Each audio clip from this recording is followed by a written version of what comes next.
All right, welcome back.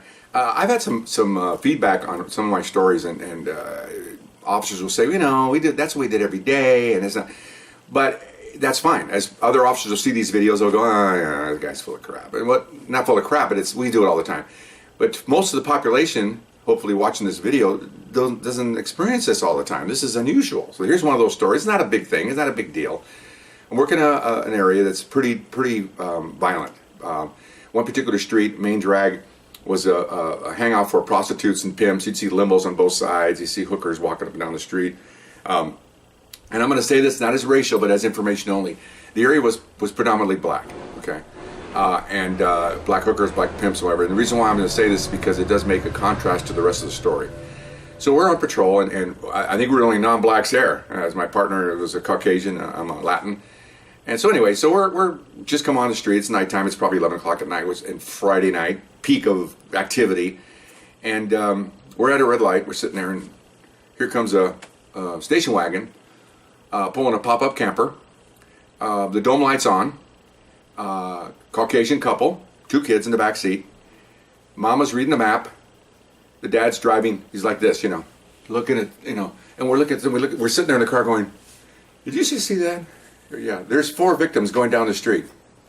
So we pull in behind them, and they're changing lanes, and then she's looking at the map, and the dome lights on them, and it almost might as well just put signs on the door. Remember that movie Vacation?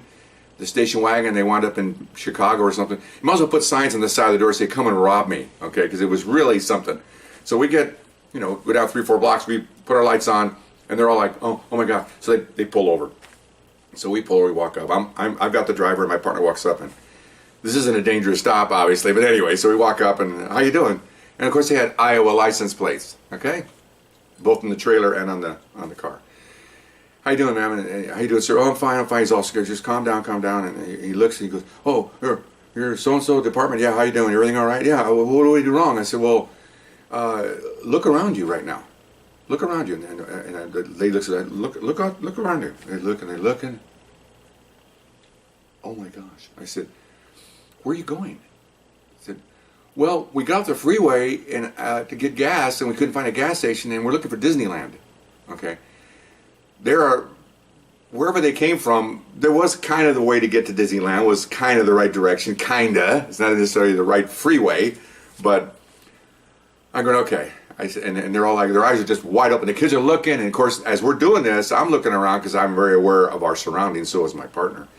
And you see, it looked like one of these moments where everything stops. All these people are just looking at us, and they're looking at them, and people are walking by, and yeah, Iowa, and I went, oh, and so I said, okay, look, folks, give me a piece of paper. So I gave them a map, how to get on the freeway, down to whatever exit. I know Disneyland, I know the area, so I said, and this is how you get off. Okay, here's where you go. I said, you follow us to the on-ramp, and I'll pull over and wait by, and you get on that on-ramp and go. I said, and don't get off the freeway for nothing. If you have problems, pull over. There are call boxes. And we'd have cell phones then. This is back before cell phones. And you can call for the police or tow and or whatever you need. But don't get off these freeways, because these freeways are built up and down, surrounded by walls, for the car's protection and for the people, everybody's protection, that you're pretty much in a chute. And you stay in there because the crooks don't go up on the freeway, so they don't normally. So, okay, well, everything, no, that's fine. Here's your stuff back. Just follow us. Okay, so we get back in our cars, and it looked like a funeral procession. We're going down about 25 miles an hour, and they're aware of their surroundings. The dome light's off, and I can see them looking, and they're looking back and forth, and they just realize that, oh my gosh, where am I? And they realize where they were. And lily white is bond paper in an area that don't necessarily belong, and they're going to get hurt. Okay, and so we finally get down to the on-ramp, and I pull over, and I wave them by, and they wave at us, and the kids are waving at us, and off they go, and we just make a U-turn, and we're going, we just saved 4 victims here. They would have done who knows what to her. They would have hurt the kids. They would have beat up. I mean, all these possibilities here, because where we're at was very violent. One of the most, probably about the 3rd violentest place in the city and the county. So anyway, that's our Disneyland story. I hope they got there on time and on point, and hope they got on there okay. So that's my Disneyland story. Not exciting, but interesting. Hope you enjoyed it. We'll see you next time.